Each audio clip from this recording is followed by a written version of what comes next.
আবাসিক, বিভাবাসিক, নার্সারি এবং মাধ্যমিক বিভাগ নিয়ে 6 বছরের মধ্যেই আপনাদের আস্থা এবং ভরসাকে সম্বল করে বেশ কিছুটা পথ আমরা অতিক্রম করে এসেছি।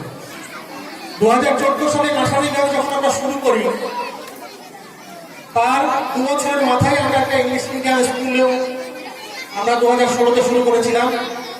2018 সালে আবাসিক এবং বিভাবাসিককে সঙ্গে নিয়ে আমরা মাধ্যমিক বিভাগের পথ চলা শুরু করি। মাধ্যমিক বিভাগের পথ চলায় প্রথম বছর আমরা মাত্র 35 জন অভিভাবকের কাছে আমাদের বার্তাকে বিশ্বাসযোগ্যভাবে পৌঁছে দিতে পেরেছিলাম। কিন্তু আমরা মাত্র 35 জন পেলেও আমরা কাজের মধ্যে কোনো ফাঁকি রাখিনি। আমরা যে কথা দিয়েছিলাম সেই কথার সঙ্গে কাজের মিল রেখেছিলাম, যার জন্য পরের বছরই আমরা 125 জন অভিভাবক আমাদের উপর আস্থা রেখেছেন। আমরা দ্বিতীয় বছরে 125 জন আবাসিক, বিভাবাসিক, মাধ্যমিক বিভাগের ছেলে মেয়েদেরকে আমরা পেয়েছি। সামনের বছর ভর্তি প্রক্রিয়া শুরু হয়েছে। এই বছর আমরা মাত্র 70 জন ছাত্র ভর্তি নেব তাদের মেধার উপর ভিত্তি করে।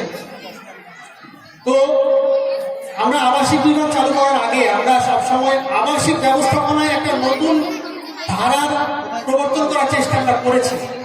আমরা বলেছি যে আবাসিক ব্যবস্থাপনায় আমরা কিছু ইউনিক কনসেপ্ট আমরা অ্যাপ্লাই করছি। ইউনিক কনসেপ্টগুলো আমরা প্রসপেক্টাসে আমরা বিস্তারিত জানিয়েছি, কিন্তু প্রসপেক্টাসে এইখানে সেগুলো বিস্তারিত বলার সুযোগ নেই। আমি আমাদের ইউনিক কনসেপ্টগুলো সংক্ষিপ্তভাবে একটু টাচ করে যাব। আমি বক্তব্য লম্বা করার কোনো সুযোগ নেই, কেননা আপনাদের বক্তব্য শোনার মোডে আপনারা নেন। আর আমাদের যথারীতি অনেক অনুষ্ঠান বাকি পড়ে আছে। আমাদের ছেলেমেয়েরা বিগত 1.5 মাস ধরে পরিশ্রমের ফসল তারা মঞ্চস্থ করার জন্য অপেক্ষা করছে। অতএব আমি আপনাদের খুব বেশি বিরক্তির কারণ হব না, ছোট্ট করে আমাদের ইউনিক কনসেপ্টগুলো সম্বন্ধে একটু আলোচনা করব। প্রথম কথা, আমরা বলেছি অবচেতন মন প্রোগ্রামিং রুটিন, এটা আমরা ফলো করব। আবাসিক স্কুলের বাচ্চাদের জীবন খাঁচাইবন্দি পাখির মতো। ঘটনাচক্রে আমরা খাঁচাটাকে যথেষ্ট বড় বানিয়েছি এবং আবাসিক স্কুলের ছেলে মেয়েদের যে 24 ঘন্টা সময়টাকে আমরা নিয়ন্ত্রণ করার সুযোগ পেয়েছি। 24টা ঘন্টা সময় তাদেরকে আমরা পাচ্ছি, যার ফলে তাদের প্রত্যেকটা মুহূর্তকে নিয়ন্ত্রণ করার একটা সুযোগ আবাসিক ব্যবস্থাপনার মধ্যে রয়েছে। এই সুযোগটা নিয়ে আমরা তাদের স্বভাব এবং চরিত্র যাতে সুন্দরভাবে তৈরি হয়, তার জন্য আমরা কিছু মনোবৈজ্ঞানিক সিস্টেম অ্যাপ্লাই করছি। সেটা এরকম, প্রথমত মানুষের পরিচালক শক্তি হচ্ছে মন। এখন মনের দুটো বিভাগ, একটা হচ্ছে সচেতন মন, একটা হচ্ছে অবচেতন মন। অবচেতন মনই আমাদের পরিচালিত করে, অবচেতন মন আমাদের স্বভাব এবং চরিত্র তৈরি করে। অবচেতন মন তৈরি হয় আমরা চোখ দিয়ে কি দেখছি আর কান দিয়ে কি শুনছি, এই দুটো ইন্দ্রিয়ের উপর দিয়ে আমরা কি ইনপুট দিচ্ছি তারই উপর নির্ভর করে তার স্বভাব এবং চরিত্র কি ধরনের আউটপুট দেবে। আমরা 24টা ঘন্টা সময় আমাদের ছেলেদের সময়টাকে আমরা এমনভাবে সাজিয়েছি যে তারা নেগেটিভ কোনো কিছু ভাবা, নেগেটিভ কোনো কিছু বলার কোনো অবকাশই তারা পায় না, অবকাশ তারা রাখতে দেই না। সেই সঙ্গে অবচেতন মন তৈরি হওয়ার পথে ঘুমানোর আগের 10 মিনিট সময় খুব গুরুত্বপূর্ণ। এই সময়টা তারা সারাদিনের দেখা এবং শোনাটাকে মেমোরাইজ করে, সেইটা তাদের অবচেতন ব্রেনে গিয়ে জমা হয়। সেই সময় যাতে তাদের চিন্তাভাবনার মধ্যে পজিটিভিটি তৈরি হয়, তার জন্য আমরা ছাত্রদের শোয়ার ঘরে রুম অডিও সিস্টেম বসিয়েছি। এই রুম অডিও সিস্টেমের মাধ্যমে প্রতিদিন রাত্রিবেলায় ঘুমানোর সময় ওদেরকে আধা ঘন্টা থেকে 45 মিনিট সময় বিভিন্ন মোটিভেশনাল স্পিচ, বিভিন্ন রকমের ইসলামিক লেকচার, যেগুলো তাদের চরিত্র গঠনে সাহায্য করবে, সেই ধরনের স্পিচ নিয়মিত শোনানো হয়। পুরো মিশনের সমস্ত ঘর একটা মাত্র কেন্দ্র থেকে নিয়ন্ত্রণ হয় এবং কাজটা যেহেতু যন্ত্রে করে, নির্বাচন করি আমি, এবং সেটা এই বক্তব্য নির্বাচনের অনেকগুলো বক্তব্যের মধ্যে থেকে সাপ্তাহিক আত্মবিকাশ মধ্যে থেকে তাদের সেরাটাকে বের করে নেওয়ার জন্য ছেলেদের মেধার উপর ভিত্তি করে বিভিন্ন গ্রুপে ভাগ করে আমরা তাদেরকে আত্মবিকাশ প্রতিযোগিতা প্রতি সপ্তাহেই আমরা রেখেছি। এই আত্মবিকাশ প্রতিযোগিতার মাধ্যমে ছেলেদের সুযোগ পায়। রাত্রিবেলায় ওরা অডিও সিস্টেমে যেগুলো শোনে, আমরা মাঝে মধ্যে প্রতিযোগিতার আয়োজন করি। তোমরা যেটা রাত্রিবেলা শুনলে সেইটা তোমরা খাতায় লেখো, একটা সময় দিই, সেই সময়ের মধ্যে তারা খাতায় লিখে জমা দেয়, তার উপর তাদের তোমরা নাম্বারিং দিই। এই প্রক্রিয়াটা নিয়মিত চলতে থাকে। মাঝে মাঝে আয়োজন করা হয় কুইজ, তাৎক্ষণিক বক্তব্য ইত্যাদি। তাদের ভেতরের সূক্ষ্ম প্রতিভাকে বিকশিত করার জন্য আমরা সবসময় সদা সচেষ্ট এবং তাদের মেধা অনুসারে একই ক্লাসে আমরা তিনটে বিভাজন করি।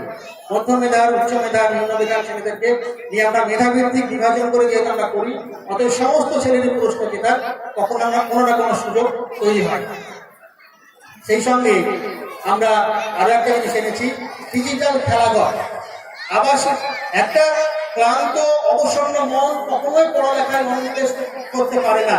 তাদেরকে মানসিকভাবে সতেজ রাখার জন্য, মানসিকভাবে প্রফুল্ল রাখার জন্য আমরা ছুটির দিনগুলোতে আয়োজন করি বিভিন্ন রকমের কম্পিউটারে বিভিন্ন রকমের ক্রিয়েটিভিটি ডেভেলপমেন্ট গেম। আমাদের ডিজিটাল খেলাঘরে আমরা 7D সাউন্ড, 3D ছবি, এই ধরনের অনেক কিছু জিনিস আমরা রেখেছি, যেগুলো ওই যে প্রতিযোগিতাটা হয় প্রতিযোগিতার পুরস্কার হিসেবে পাই। এছাড়াও আমরা তাদেরকে বিভিন্ন সময় এই টোটাল নাম্বারের উপর ভিত্তি করে আমরা মেডেল, ট্রফি ইত্যাদি আরো অনেক পুরস্কার জানতে পারবেন। যে এই সমস্ত ইউনিক কনসেপ্টগুলা আমাদের ছেলেদের মনে কিন্তু দারুণ প্রভাব ফেলেছে। কিছু কিছু ছেলের মধ্যে এমন পরিবর্তন এসেছে যেটা তার আপন মারা কখনো ভাবতেই পারে না। আমরা নামাজ পড়ার জন্য বাধ্য করি না, নামাজ কেন পড়তে হয়, নামাজ পড়া কেন দরকার, এইটা আমরা তাদেরকে নিয়মিত ভাবে প্রথম থেকে বোঝাই। এই বোঝানোর প্রক্রিয়াটা চলে প্রায় 3 মাস। এই সময়ের মধ্যে কিছু কিছু ছেলে 5 বারের মধ্যে 1 বার 2 বার নামাজ পড়তে অভ্যস্ত হয়। তারপর ধীরে ধীরে ধীরে ধীরে তারা নিয়মিত নামাজে অভ্যস্ত হয়ে যায়। আর 3 মাস পর থেকে আমরা যে আত্মবিকাশ প্রতিযোগিতা করি, আত্মবিকাশ প্রতিযোগিতায় তাদের সারাদিনের আচরণের উপর ভিত্তি করে কিছু নাম্বার দেওয়া হয়।